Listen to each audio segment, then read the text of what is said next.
वेट्री एक ऐसा लड़का है जिसके सपने बहुत बड़े हैं। उसकी सबसे बड़ी ख्वाहिश यही है कि उसकी माँ को अब कभी किसी के घर में काम करना ना पड़े। इसी सपने को पूरा करने के लिए वो आरआर रिजॉर्ट में रूम सर्विस की नौकरी शुरू करता है। लेकिन जैसे ही वो रिजॉर्ट के अंदर आता है तभी उसकी बहन का फोन आ जाता है। दोनों भाई बहन की बातचीत से हमें उनके परिवार की असली हालत का पता चलता है। वेट्री के परिवार में उसकी माँ और छोटी बहन है। उनके पिता उन पर भारी कर्जा छोड़कर चले गए थे। अब सारे कर्जदार रोज उनके घर पहुंचकर पैसों की मांग करते हैं और पूरा परिवार इस परेशानी में जी रहा होता है। वेट्री अपनी बहन को समझाते हुए कहता है कि वो सिर्फ अपनी पढ़ाई पर ध्यान दे और माँ का ख्याल रखे। अब उसे नौकरी मिल गई है, इसलिए वो धीरे धीरे मेहनत करके परिवार का पूरा कर्जा चुका देगा। उसकी बातों से साफ पता चलता है कि वो अपने परिवार की जिम्मेदारियां निभाने के लिए किसी भी हद तक जाने को तैयार है। आज उसकी नौकरी का पहला दिन होता है। वेट्री की ईमानदारी और मेहनत को देखकर उसके सीनियर उत्तम सर भी उससे काफी प्रभावित होते हैं।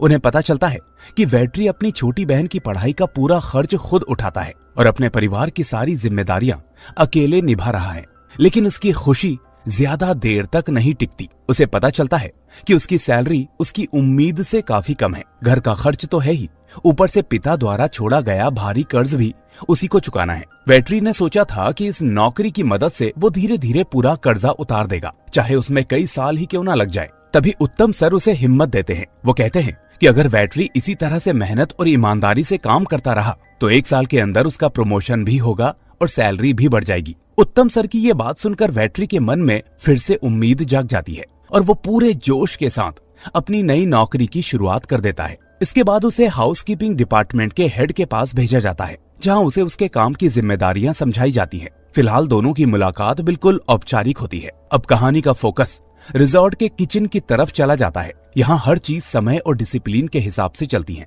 किचन में हमारी मुलाकात ऐश्वर्या से होती है, जो एक नई डिश तैयार करने में बिजी है। तभी उसकी एक दोस्त वहां आती है और उसे याद दिलाती है कि उसे मशरूम स्टार्टर बनाना है। ये सुनते ही ऐश्वर्या के चेहरे का रंग उड़ जाता है, क्योंकि उसके पास समय बहुत ही कम बचा है और इस रिजॉर्ट का हेड शेफ अपनी सख्ती के लिए जाना जाता है। जरा सी गलती भी यहाँ किसी की नौकरी पर भारी पड़ सकती है। अब घबराई हुई ऐश्वर्या बिना एक पल गवाए पूरी तेजी से मशरूम स्टार्टर तैयार करने में जुट जाती है। यहाँ से कहानी में एंट्री होती है रिजॉर्ट के सबसे सख्त और खौफनाक इंसान हेड शेफ नेदू मारन की। पूरे किचन स्टाफ में उनका ऐसा डर है कि उनके सामने कोई आवाज तक ऊंची नहीं कर पाता। नेदू मारन का सिर्फ एक ही नियम है, हर डिश बिल्कुल परफेक्ट होनी चाहिए। छोटी से छोटी गलती भी उन्हें बिल्कुल बर्दाश्त नहीं। वो एक एक करके सभी शेफ की बनाई हुई डिश को चखते हैं। ज्यादातर खाना उन्हें पसंद आता है, लेकिन जैसे ही वो पंपकिन सूप टेस्ट करते हैं उन्हें पता चलता है कि सूप जरूरत से ज्यादा पतला है। बस फिर क्या था, गलती करने वाले बंदे को वो ऐसी सजा देते हैं जिसे देखकर पूरे किचन में सन्नाटा छा जाता है। वो उसे बिना किसी दस्ताने या कपड़े के उबलते हुए पानी का भारी बर्तन उठाने का ऑर्डर देते हैं। मजबूरी में वो आदमी ऐसा करता है और उसके हाथ बुरी तरह से झुलस जाते हैं। लेकिन नेदू मारन को इससे कोई फर्क नहीं पड़ता। वो सिर्फ इतना कहते हैं कि सूप को दोबारा से सही तरीके से बनाओ। यहीं से हमें अंदाजा हो जाता है कि नेदू मारन अपने काम को लेकर कितने सीरियस हैं। उसी समय वेट्री किचन में एक ऑर्डर लेने के लिए पहुंचता है। पहली बार वो इतने बड़े होटल के प्रोफेशनल किचन को ध्यान से देख रहा होता है। तभी अचानक नेदू मारन सबकी तरफ देखकर पूछते हैं, क्या किसी को कुछ जलने की गंध आ रही है? पूरा स्टाफ इधर उधर देखने लगता है, लेकिन किसी को समझ नहीं आता कि आखिर जल क्या रहा है। तभी वेट्री तुरंत पहचान लेता है कि ऐश्वर्या के स्टोव पर रखी डिश जलने लगी है। वो बिना झिझक सबको बताता है कि धुआं उसी तरफ से आ रहा है। साथ ही वो ये भी कह देता है कि उसे भी अच्छा खाना बनाना आता है। लेकिन उसकी बात पूरी भी नहीं होती कि वहां मौजूद एक शेफ उसे जोर से पीछे धक्का दे देता है। उसके साथ ऐसा व्यवहार किया जाता है जैसे वो कोई नौकर हो। दरअसल हमें पता चलता है कि नेदू मारन को किचन के बाहर काम करने वाले कर्मचारी बिल्कुल पसंद नहीं है। उनकी नजर में हाउसकीपिंग और रूम सर्विस का स्टाफ किचन के लोगों से कम दर्जे का है। जब नेदू मारन को ऐश्वर्या की गलती का पता चलता है तो वो उसे भी सख्त सजा सुनाते हैं। पूरे 1 हफ्ते तक उसे किचन की जगह सिर्फ सफाई का काम करना होगा। ये सब देखकर वेट्री अपने डिपार्टमेंट के हेड पांडी से इस घटना का जिक्र करता है। पांडी उसे साफ चेतावनी देता है कि अगर उसे इस रिजॉर्ट में नौकरी करनी है तो नेदू मारन से कभी टकराने की कोशिश मत करना। यहाँ वेट्री मुस्कुराते हुए मजाक में कहता है कि उसे भी अच्छा खाना बनाना आता है। खैर, इसके बाद ऐश्वर्या मेहमानों को सूप सर्व करने जा रही होती है। तभी अचानक वेट्री उसके सामने आ जाता है और हल्की सी टक्कर लगने की वजह से सूप नीचे गिर जाता है, जिसके बाद ऐश्वर्या को डांट पड़ती है। हालांकि बात यहीं खत्म नहीं होती। नेदु मारन तुरंत फ्लोर मैनेजर को बुलाते हैं और सबके सामने उसकी जमकर क्लास लगा देते हैं। वो गुस्से में कहते हैं कि आखिर कोई भी रूम सर्विस वाला किचन के अंदर कैसे आ सकता है। उनके कपड़ों से बदबू आती है और ऐसे लोगों को किचन से हमेशा दूर रखना चाहिए। इन बातों के जरिए वो सीधे सीधे वेट्री की बेइज्जती करते हैं। दिन भर की भागदौड़ के बाद वेट्री और पांडी देर रात तक सफाई का काम करते रहते हैं। वेट्री की वजह से पांडी को भी सजा मिली होती है, इसलिए दोनों को काफी देर तक काम करना पड़ता है। जब तक उनका काम खत्म होता है तब तक खाने का समय निकल चुका होता है और उनके लिए कुछ भी नहीं बचता। तभी वेट्री पेंट्री में जाता है और वहां बची हुई चीजों से एक स्वादिष्ट रोल तैयार करके ले आता है। वो पांडी को देते हुए कहता है कि उसे बिल्कुल अच्छा नहीं लगता कि उसकी वजह से कोई इंसान भूखा रहे। दोनों मिलकर उसी रोल को बांटकर खाते हैं। पहला निवाला खाते ही पांडी हैरान रह जाता है, क्योंकि रोल का स्वाद कमाल का होता है। वो वेट्री की जमकर तारीफ करता है और यही पहली बार हमें एहसास होता है कि वेट्री सिर्फ रूम सर्विस वाला नहीं बल्कि एक बेहतरीन कुक भी है। अब अगले सीन में वेट्री को घर से खबर मिलती है कि कर्ज देने वाला एक आदमी उसकी माँ और बहन को लगातार धमका रहा है। ये सुनकर वेट्री अपनी बहन से कहता है कि वो जल्द ही ब्याज के पैसे भेज देगा। साथ ही उसे सख्त हिदायत देता है कि अगर कोई भी घर पर आए तो दरवाजा बिल्कुल मत खोलना। इसके बाद पांडी वेट्री को होटल के उस स्टोर रूम में ले जाता है जहां शैम्पू, साबुन, हैंड वॉश और बाकी सभी टॉयलेटरीज रखी होती हैं। वो मुस्कुराते हुए कहता है कि जरूरत पड़े तो इनमें से कुछ सामान अपने लिए भी ले सकता है और यहाँ का बाथरूम भी इस्तेमाल कर सकता है। इतनी छोटी सी बात भी वेट्री के चेहरे पर खुशी ले आती है और वो आराम से नहाकर खुद को तरोताजा महसूस करता है। उसी दिन रिजॉर्ट में एक मशहूर इन्फ्लुएंसर कपल भी ठहरने आता है। उनका पूरा काम सोशल मीडिया के लिए वीडियो और रील्स बनाना है, लेकिन रिसेप्शन पर पहुंचते ही दोनों नाराज हो जाते हैं, क्योंकि उन्हें सी व्यू रूम का वादा किया गया था जबकि उन्हें गार्डन व्यू रूम दिया जा रहा होता है। दोनों रिजॉर्ट पर धोखा देने का आरोप लगाते हैं और यहाँ तक कह देते हैं कि अगर उनकी बात नहीं मानी गई तो वो कानूनी कार्रवाई करेंगे और सोशल मीडिया पर भी रिजॉर्ट की छवि खराब कर देंगे। अब मामला बिगड़ता देखकर रिजॉर्ट मैनेजर राजन खुद वहां पहुंचते हैं। वो स्थिति संभालने के लिए उन्हें उसी कीमत में एक डिलक्स सी व्यू रूम ऑफर कर देते हैं, जिसकी असली कीमत पहले वाले कमरे से लगभग दुगनी होती है। रिसेप्शनिस्ट हैरानी से पूछता है कि इतना महंगा कमरा इतनी कम कीमत पर क्यों दे दिया। इस पर राजन समझाते हैं कि ये दोनों बड़े इन्फ्लुएंसर हैं। अगर इन्होंने रिजॉर्ट के खिलाफ एक भी नेगेटिव रिव्यू डाल दिया तो उससे होने वाला नुकसान किसी एक कमरे की कीमत से कहीं ज्यादा होगा। वहीं दूसरी तरफ किचन में नेदु मारन फिर से ऐश्वर्या को बुलाते हैं। वो कहते हैं कि पिछली बार मिली सजा सिर्फ उसकी गलती की वजह से थी। उन्हें सबसे ज्यादा शर्म इस बात की है कि एक साधारण रूम सर्विस बॉय ये समझ गया कि खाना जल रहा है, लेकिन ऐश्वर्या अपनी ही डिश की गलती नहीं पहचान सकी। इसके बाद नेदु मारन उसे एक नया ऑर्डर देते हैं। शाम 5 बजे तक एक परफेक्ट केक तैयार होना चाहिए। ऐश्वर्या बिना समय गवाए काम में जुट जाती है। वो केक तैयार करके उसे सेट होने के लिए फ्रीजर में रख देती है। इसी बीच हमें होटल के स्टाफ का लंच टाइम भी दिखाया जाता है। यहाँ हर एरिया की अपनी अलग टीम है। किचन स्टाफ अलग बैठता है, रूम सर्विस वाले अलग, हाउसकीपिंग अलग और बाकी सभी डिपार्टमेंट्स के एम्प्लॉयज भी अपनी अपनी टोली में खाना खाते हैं। जब शेफ की पूरी टीम खाने के लिए आती है तो पांडी धीरे से वेट्री से बोलता है कि इस रिजॉर्ट में असली ताकत इन्हीं लोगों के हाथों में है। यही इस जंगल के राजा हैं। इसलिए अगर यहाँ टिक कर काम करना है ना तो इनसे कभी दुश्मनी मत लेना। अब कुछ समय के बाद रिजॉर्ट के मैनेजर राजन और हेड शेफ नेदु मारन के बीच में तीखी बहस छिड़ जाती है। राजन का कहना होता है कि हर दिन ताजा सामान मंगवाने की कोई जरूरत नहीं है। एक दिन पुरानी सामग्री से भी खाना तैयार किया जा सकता है, जिससे रिजॉर्ट का खर्च काफी कम होगा। लेकिन नेदु मारन इस बात को सिरे से खारिज कर देते हैं। उनका साफ कहना होता है कि उनके किचन में हर डिश सिर्फ ताजी आइटम से ही बनेगी। खाने की क्वालिटी के साथ वो किसी भी तरह का समझौता नहीं कर सकते। यहाँ तक कि वो राजन से भी कह देते हैं कि इस रिजॉर्ट की असली पहचान उसका किचन है और अगर लोग यहाँ आते हैं तो सिर्फ उनके बनाए खाने की वजह से। इधर लंच के बाद वेट्री की माँ का फोन आता है। वो कॉल उठाता तो है, लेकिन मोबाइल की बैटरी खत्म होने की वजह से फोन तुरंत बंद हो जाता है।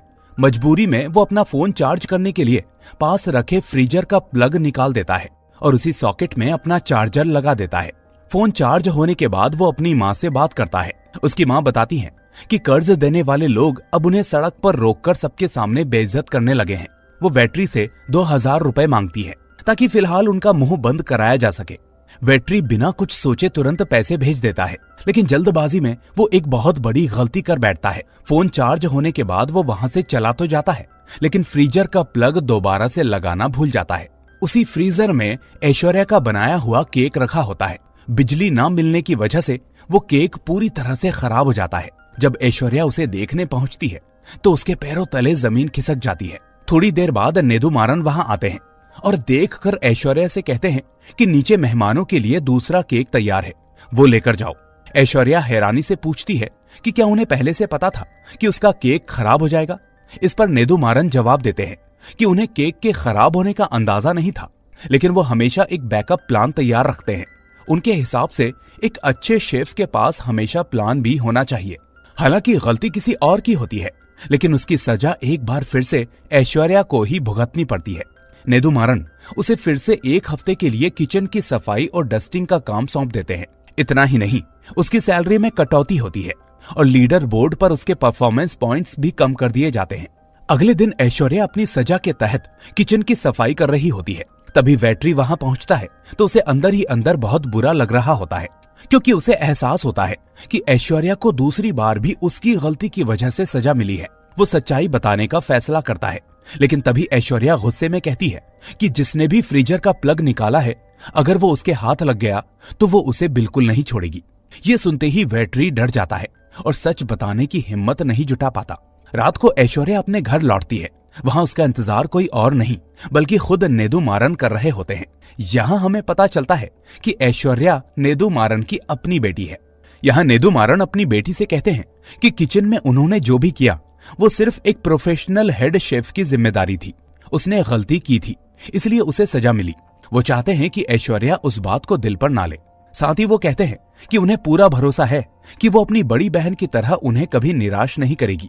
ऐश्वर्या भी अपने पिता से एक सवाल पूछती है। वो कहती है कि क्या उनके पास उसके लिए भी कभी कोई प्लान भी होता है या वो सिर्फ उसे परखते रहते हैं।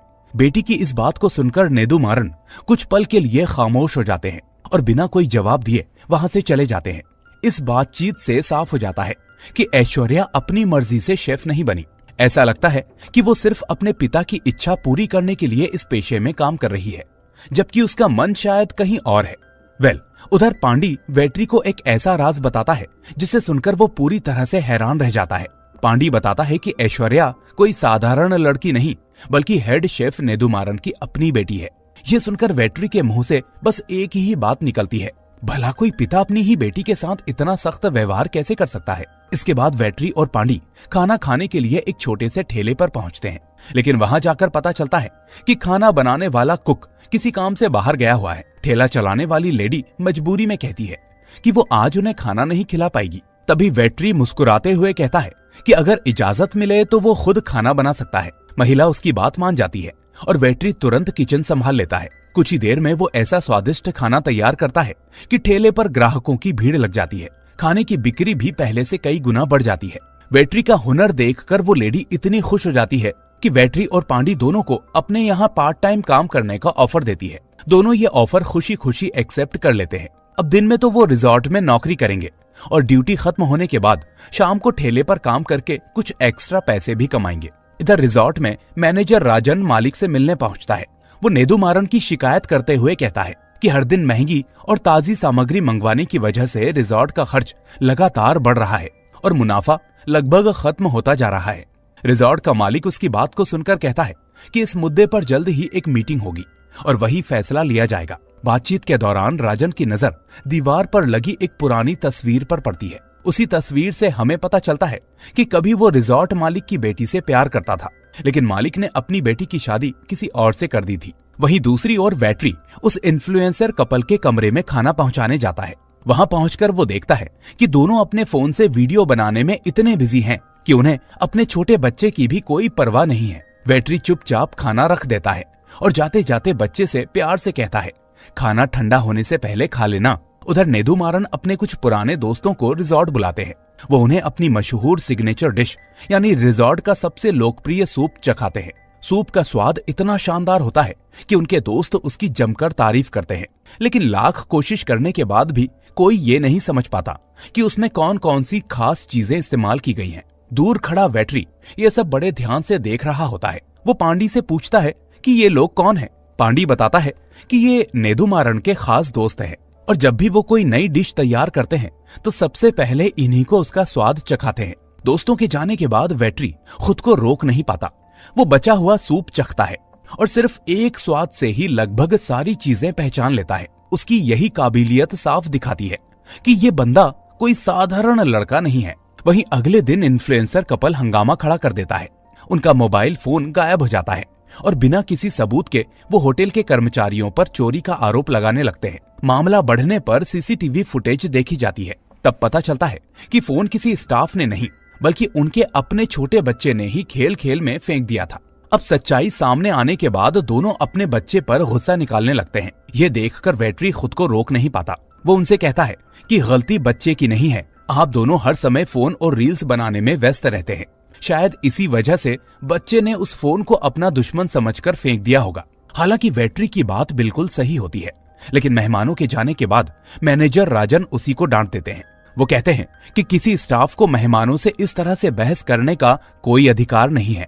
उधर ऐश्वर्या अब भी अपनी सजा के तहत सफाई का काम कर रही होती है। तभी वहां काम करने वाली एक स्टाफ उसके पास आती है और सीसीटीवी फुटेज दिखाकर सच्चाई बता देती है कि फ्रीजर का प्लग किसी और ने नहीं बल्कि वेटरी ने निकाला था। ऐश्वर्या को पूरी सच्चाई पता चल चुकी होती है। अब वो और उसकी पूरी टीम तय करती है कि वेटरी को उसकी गलती का सबक सिखाया जाएगा। उसी दिन जब इन्फ्लुएंसर कपल होटल छोड़कर जाने लगता है तब उसका सामान गाड़ी तक पहुंचाने की जिम्मेदारी वेटरी को दी जाती है। वेटरी सामान लेकर निकलता है, लेकिन रास्ते में ऐश्वर्या और उसकी टीम चोरी छुपे उसका सामान हटाकर सीधे गाड़ी के पास पहुंचा देती है। वेटरी को कुछ भी समझ में नहीं आता और वो सामान गायब होने की वजह से घबरा जाता है। तब ऐश्वर्या उसके सामने आकर साफ कहती है कि उसकी वजह से उसे 2 बार सजा मिली है, इसलिए अब से वो और उसकी टीम भी उसे चैन से काम करने नहीं देंगे। अगर समझदार हो तो इस रिजॉर्ट से खुद ही चले जाओ। लेकिन इस सब के बावजूद वेटरी अपना काम पूरी ईमानदारी और मेहनत से करता है और आखिरकार उसे अपनी पहली सैलरी मिलती है, जिसे वो जल्द से जल्द अपनी माँ को भेज देता है। साथ ही ब्याज के 5,000 रुपए भी दे देता है। लेकिन तभी वो बंदा उससे अगले महीने 15,000 रुपए मांगता है, जिसे सुनकर वेटरी टेंशन में आ जाता है। कुछ दिनों के बाद नेदुमारन अपने कुछ दोस्तों के साथ कहीं से लौट रहा होता है। यहाँ पर यह भी पता चलता है कि असल में गलत कौन है। गलत नेदुमारन था, जिसको इज्जत के साथ साथ रिजॉर्ट का आधा हिस्सा भी चाहिए था, जिसको सुनकर उसके दोस्त भी सोच में पड़ जाते हैं। नेदुमारन को घमंड था कि उनका मेन्यू कोई भी नहीं बना सकता है। मूड को फ्रेश करने के लिए सभी एक ठेले पर खाना खाने का फैसला करते हैं और पहुंच जाते हैं वहां जहां वेटरी रात में अपनी कला दिखाता है। नेदुमारन का मूड खराब होने की वजह से वो ठेले पर नहीं जाते हैं, मगर उनका दिमाग तब घूम जाता है जब वो उस सूप को पीते हैं जिसको उन्होंने अपने दोस्तों को बनाकर पिलाया था। एक सिप लेने के बाद वो कार से बाहर निकलने के लिए मजबूर हो जाते हैं। वो नाराज थे क्योंकि उनकी सीक्रेट रेसिपी अब एक ठेले पर बिक रही थी। लेकिन जब वो वेटरी को ठेले पर देखते हैं तो अपने गुस्से पर काबू करके वहां से चले जाते हैं। वो उनके गुस्से का कारण अभी तक जान नहीं पाया था, मगर अब वेटरी डरने लगा था कि कहीं उसको नौकरी से निकाल ना दिया जाए। रास्ते में अब वेटरी जान चुका था कि आखिर नेदुमारन इतने गुस्से में क्यों थे, क्योंकि उसने उनके सूप की हवा निकाल दी थी, जिसका उनको घमंड था कि कोई भी उनके जैसा खाना नहीं बना सकता है। इधर कार में बैठकर नेदुमारन भी सोच में पड़े थे कि आखिर उसने बिना रेसिपी के जाने सेम वैसा ही सूप कैसे बना लिया। वो रास्ते में खड़े होकर उसका इंतजार कर रहे थे और वो जैसे ही उस ठेले को लेकर वहां से गुजरता है, वो उसके ठेले को उड़ा देने की सोचते हैं। लेकिन दोस्तों के रोकने से वो खुद को रोक लेते हैं। वो वेटरी को अपनी कार के पास बुलाते हैं। वो उसे इस गलती के लिए पैसे देते हैं क्योंकि उनको फ्री में खाने की आदत नहीं थी, और साथ ही वो ये भी कहते हैं कि वो ये पैसे उसकी डिश के लिए नहीं बल्कि उनकी रेसिपी के लिए थे। अब रात को हुई गलती के बाद वेटरी को पूरा यकीन था कि अब उसकी नौकरी नहीं बचेगी, लेकिन ऐसा कुछ भी नहीं होता, बल्कि इस बार उसे ऐसा मौका मिलने वाला था जिसकी उसने कभी कल्पना भी नहीं की थी। हालांकि मंजिल उसके बेहद करीब आकर भी दूर रह जाती है, क्योंकि नेदुमारन एक बार फिर से उसके सपनों के बीच में आकर खड़े हो जाते हैं। इसी दौरान सुबह सुबह जीजू अंकल नाम के एक बुजुर्ग मेहमान ध्यान में बैठे होते हैं। तभी अनजाने में वेटरी उनके पास चाय लेकर पहुंच जाता है, जिससे उनका ध्यान भंग हो जाता है।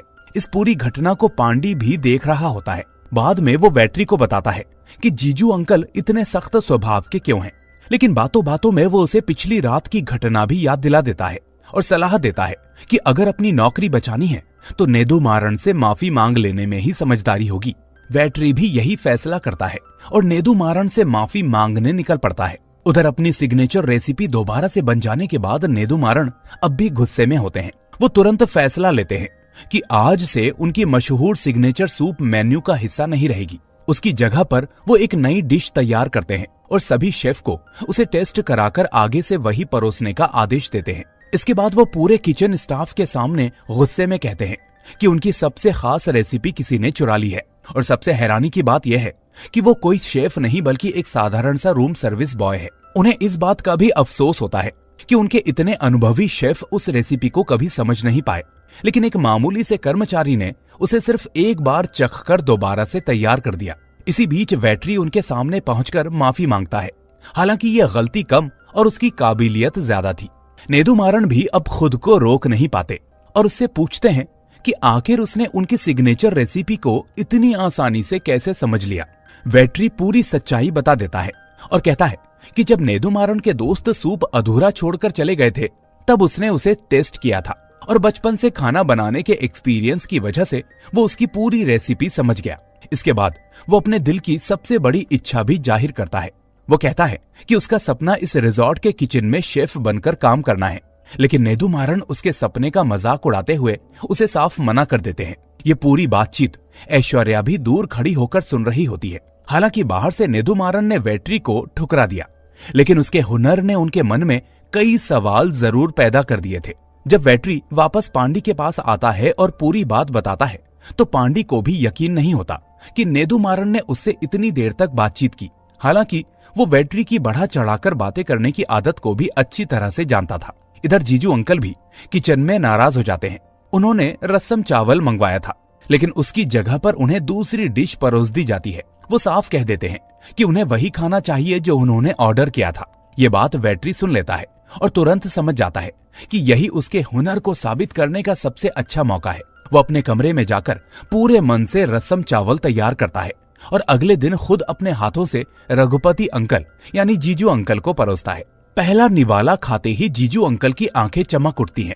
वो भावुक होकर कहते हैं कि ऐसा स्वाद उन्होंने लगभग 20 साल पहले अपनी माँ के हाथों के खाने में महसूस किया था। जीजू अंकल का ये फीडबैक देखकर वैट्री के चेहरे पर भी सुकून भरी मुस्कान आ जाती है। इसी बीच रिजॉर्ट में कुछ नए मेहमान चेक इन करते हैं। तभी मेहमानों के खाने का ऑर्डर लेते समय एक लड़की उस पर लाइन मारने लगती है, जिसको उसकी दूसरी फ्रेंड नोटिस कर लेती है। ऑर्डर लेने के बाद भी वो नीचे आकर उसकी तारीफ करती है, उसका अटेंशन पाने के लिए। लेकिन दोनों की बात सुनने के बाद पता चलता है कि दोनों ने अपना फैमिली प्लान पहले से ही तय करके रखा था। उधर ऐश्वर्या मौका मिलते ही फिर से वैट्री की टांग खींचती है। उसकी बातों से वैट्री का मूड पूरी तरह से खराब हो जाता है। जब पांडी उससे वजह पूछता है तो वैट्री उसे बताता है कि कैसे पिछली घटनाओं की वजह से ऐश्वर्या और उसकी टीम लगातार उसे निशाना बना रही है। इस बार वैट्री और पांडी भी फैसला करते हैं कि उन्हें बिना नुकसान पहुंचाए एक छोटा सा सबक जरूर सिखाएंगे। ज्यादा इंतजार भी करना नहीं पड़ता क्योंकि जल्द ही उन्हें मौका मिल जाता है। रूम सर्विस के दौरान वो एक ऐसे कमरे में पहुंचते हैं जहां एक मेहमान नशे की हालत में बेसुध पड़ा होता है। इसी बात का फायदा उठाकर दोनों ऐसी शरारत कर देते हैं कि पूरे किचन में हलचल मच जाती है। मामले की जांच करने के लिए नेदू मारन खुद उस कमरे तक पहुंचते हैं, लेकिन तभी वो नशे में धुत मेहमान उठ जाता है और ऐसी हरकत करता है कि पूरा मामला ही उल्टा पड़ जाता है। जिस बात को लेकर सब वैट्री पर शक कर रहे थे वो वहीं खत्म हो जाती है और नेदू मारन के हाथ में कुछ भी नहीं लगता। इसी दौरान कहानी में रिया की एंट्री होती है। वो बेहद परेशान दिखाई देती है और किसी की बात सुनने की हालत में नहीं होती। दूसरी तरफ राजन, जो आज भी रिया से बेपनाह प्यार करता है, उसकी इस हालत को देखकर सबसे ज्यादा बेचैन हो जाता है। वहीं रिया के पिता भी समझ नहीं पाते कि आखिर उसकी जिंदगी में ऐसा क्या हो गया है। उधर जीजू अंकल एक बार फिर वैट्री से मिलते हैं और उसके बनाए रसम चावल की दिल खोलकर तारीफ करते हैं।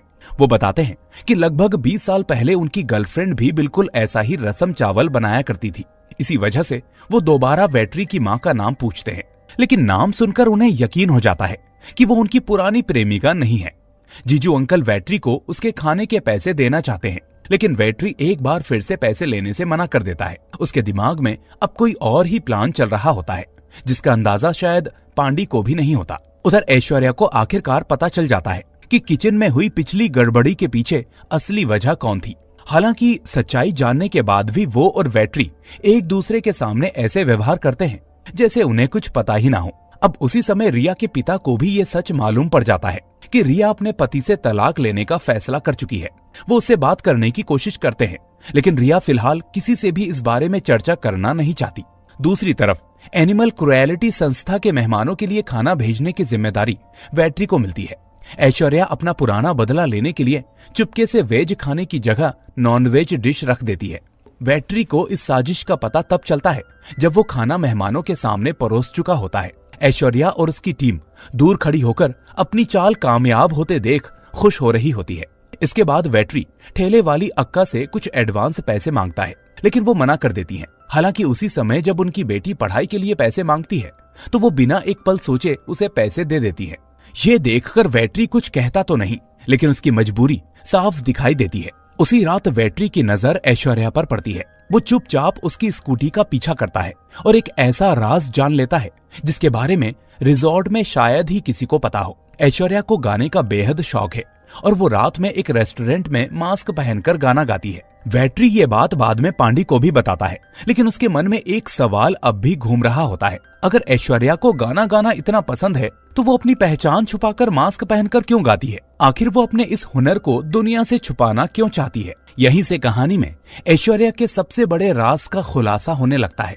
सुबह सुबह वो समुद्र किनारे अपने गाने की रिहर्सल कर रही होती है। गाना ही उसका असली जुनून है और वही काम करते हुए वो सबसे ज्यादा खुश नजर आती है। लेकिन उसकी ये खुशी ज्यादा देर तक टिकती नहीं। उसे पता चलता है कि उसकी ड्यूटी लंच शिफ्ट से बदलकर ब्रेकफास्ट शिफ्ट में कर दी गई है। ये जानकारी उसे मेल और व्हाट्सएप पर भेजी गई थी, लेकिन रिहर्सल में व्यस्त होने की वजह से वो मैसेज देख नहीं पाई। नतीजा ये होता है कि वो ड्यूटी पर देर से पहुंचती है। जैसे तैसे वो रिजॉर्ट पहुंचती है, लेकिन वहां एक लड़की उसे पहचान लेती है। वो उसकी फैन होती है, मगर ऐश्वर्या अपनी पहचान छुपाने के लिए उसे अनदेखा कर देती है। अंदर पहुंचते ही वैनी उसे ताना मारना शुरू कर देती है। ऐश्वर्या उसे समझाने की कोशिश करती है कि वो अपनी बड़ी बहन की तरह अपने पिता को दुखी करना नहीं चाहती, लेकिन वैनी उसकी एक भी बात नहीं सुनती और कहती है कि अगर वो सच में ईमानदार है तो उसे मास्क पहनकर दोहरी जिंदगी जीना बंद कर देना चाहिए। दूसरी तरफ जीजू अंकल की नजर अचानक से एक महिला पर पड़ती है, जिसे देखकर वो चौंक जाते हैं। उन्हें लगता है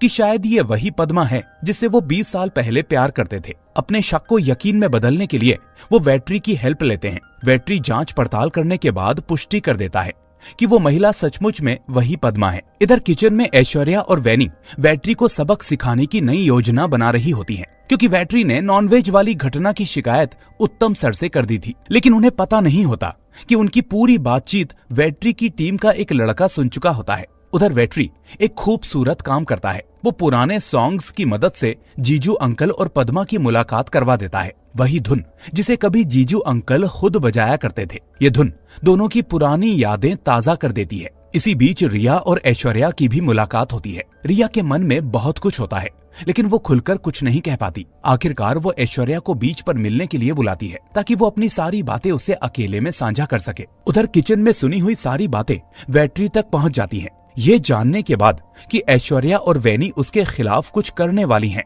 वेट्री बिना देरी किए उनके पास पहुंचता है और अपनी अनजाने में हुई गलती के लिए माफी मांग लेता है। उसे सबसे ज्यादा चिंता अपनी नौकरी की होती है, क्योंकि इस समय उसके परिवार की पूरी जिम्मेदारी उसी के कंधों पर होती है। दूसरी तरफ रिया राजन के ऑफिस में उससे मिलने जाती है।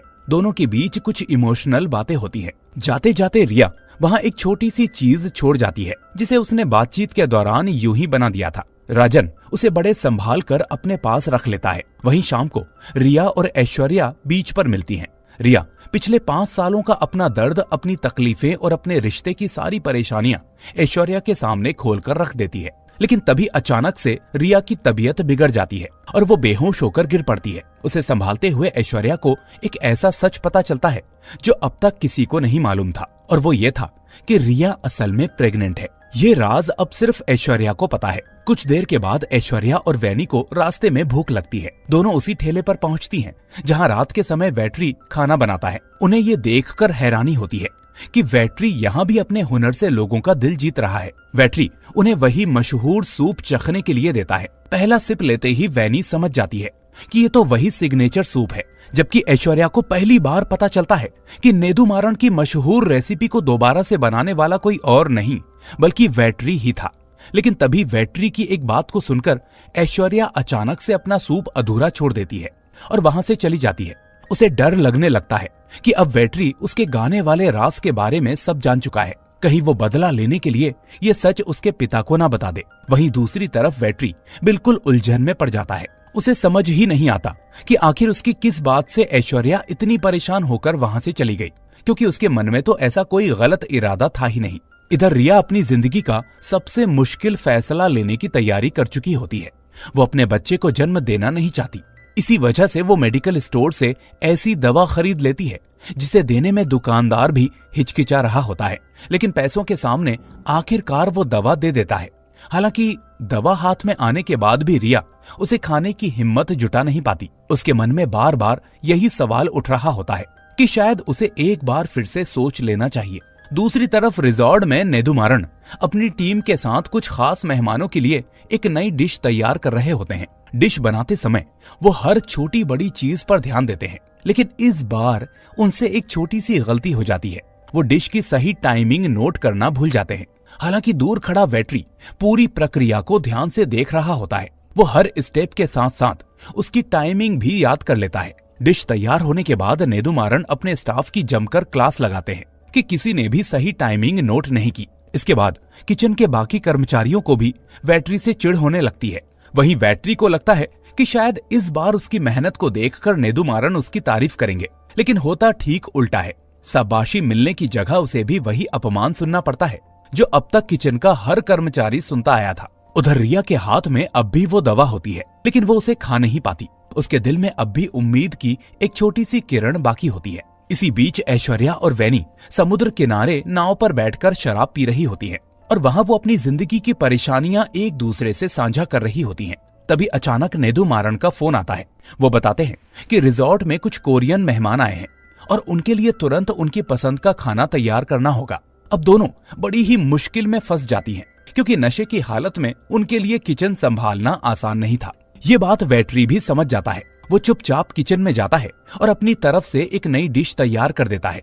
मजाक मजाक में वो उसका नाम चंकी मंकी रख देता है, क्योंकि ये डिश रिजॉर्ट के मेन्यू का हिस्सा ही नहीं थी। जब वो डिश कोरियन मेहमानों के सामने परोसी जाती है तो उन्हें उसका स्वाद इतना पसंद आता है कि वो उसकी खुलकर तारीफ करने लगते हैं। उसी समय नेदुमारन भी रिजॉर्ट पहुंच जाते हैं। जैसे ही उनके कानों में उस नई डिश की तारीफ पड़ती है, वो तुरंत किचन की तरफ जाते हैं, लेकिन अंदर का नजारा देखकर उनका गुस्सा भड़क उठता है। किचन में वैट्री काम कर रहा होता है। नेदुमारन बिना कुछ सुने उसका कॉलर पकड़ लेते हैं और उसे किचन से बाहर निकाल देते हैं। वहीं ऐश्वर्या और वैनी के मन में सिर्फ एक ही डर होता है कि कहीं नेदुमारन को यह पता ना चल जाए कि दोनों ने शराब पी रखी है। लेकिन किस्मत उनका साथ दे देती है। चंकी मंकी डिश इतनी सफल हो जाती है कि उनकी गलती उसी के बीच में छुप जाती है। हालांकि नेदुमारन का गुस्सा अभी शांत नहीं हुआ था। वो खुद उस डिश का स्वाद चखते हैं। पहला निवाला लेते ही उनके चेहरे के भाव बदल जाते हैं। उन्हें महसूस होता है कि ये स्वाद किसी आम इंसान का नहीं हो सकता। यहीं से उनके मन में एक बड़ा शक पैदा हो जाता है। वो तुरंत अपने ऑफिस पहुंचते हैं और वैट्री की पूरी जानकारी निकलवाते हैं। जैसे ही रिकॉर्ड में उसके पिता का नाम और तस्वीर सामने आती है, नेदुमारन के हाथ कांपने लगते हैं। ऐसा लगता है जैसे वो उस इंसान को पहले से जानते हों। उधर पांडी भी वैट्री को समझाता है कि अब उससे लगातार गलतियां हो रही हैं और शायद इस बार उसकी नौकरी सचमुच में चली जाएगी। ये बात सुनकर वैट्री पूरी तरह से टूट जाता है। उसे लगता है कि अब इस रिजॉर्ट में उसके लिए कुछ नहीं बचा, इसलिए वो यहाँ से हमेशा के लिए जाने का फैसला कर लेता है। इसी बीच एक और रहस्य सामने आता है। गुस्से और तनाव में वैट्री अपने पिता की पुरानी तस्वीर फाड़कर फेंक देता है। वहीं दूसरी तरफ नेदुमारन भी बेचैन होकर शराब पीने लगते हैं। फिर वो अपनी तिजोरी खोलते हैं और उसमें से एक पुरानी तस्वीर निकालते हैं। हैरानी की बात यह होती है कि वो तस्वीर उसी इंसान की होती है जिसकी फोटो वैट्री ने अभी अभी फाड़ी थी। अब सबसे बड़ा सवाल यही है कि आखिर वेट्री के पिता और नेदुमारन के बीच क्या रिश्ता था। क्या दोनों कभी साथ में काम करते थे या फिर उनके बीच कोई ऐसा राज छुपा है जो पूरी कहानी की दिशा बदलने वाला है। अभी भी ये बात साफ नहीं हुई है। फिलहाल नेदुमारन उस फोटो को देखकर अपनी शराब की बोतल के साथ भड़ास निकालते हैं और फिर पीते हैं। दोस्तों, आपको क्या लगता है, वेट्री के पिता क्या यहीं पर खाना बनाते थे या फिर कुछ और ही बात है, या फिर ये कोई इत्तेफाक है कि ये वही आदमी निकलता है जो वेट्री के पिता हैं? कमेंट में हमें जरूर बताएं। और हाँ, अगर चैनल को सब्सक्राइब नहीं किया है तो सबसे पहले वही करिए और बेल आइकन भी दबा दीजिए ताकि आने वाले एपिसोड्स आपसे बिल्कुल भी मिस ना हो। तो चलिए, अब हम जल्दी ही मिलेंगे इस सीरीज के अगले एपिसोड्स के साथ में। Till then, take care and thanks for watching.